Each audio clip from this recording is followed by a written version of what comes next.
نحمده ونصلي على رسوله الكريم. محترم مسلمانانو، یو اهمه خبره ستاسو سره زن شریکول غواړم او ډېر زیاته اهمه خبره ده، او هغه اهمه خبره زمونږ په پېشمني کې یو غلط فهمي ده. زه هغه ستاسو نه وباسم. محترم، مونږه په پېشمني کې څه وکړو؟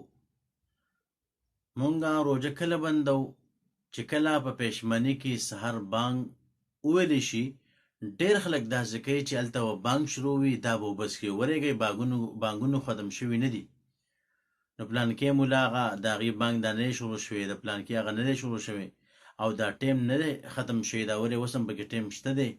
نو هلته به بانګ شروع وي، دلته به مونږ وبس کو. دا انتهایي زموږ غلط فهمي ده. زموږ نارینه او زنانه په دې کې اخته دي، خاص کر په کورونو کې زنانې او بیا غریبانان د دې نورم نه خبر. ګوره محترم عزیزو، تاسو ته اسان مثال داسې پیش کړم چې کله ماښام کې د روژه ماتي په وخت کې اذان ویل کېږي او اذانو څنګه شروع شي، نو مونږه فورا روژه ماتي بیا کوو، او بیا په هغې کې دا صبر نه کوو ورېږه چې دا بانګونه وویلی شي او ختم شي، نو هله به روژه ماتي کوو. داسې مونږ نه کوو، بلکې اذان شروع کېدل او زمونږه هلته روژه ماتي کول وي. ولی دا ټول ورځ روژه وه، د اذان شروع کېدو سره فورا چې کوم دی بوزه شوې، نه هغه روژه ختمه شوه او ستا چې کوم دی وشو هغه بوزه شوه.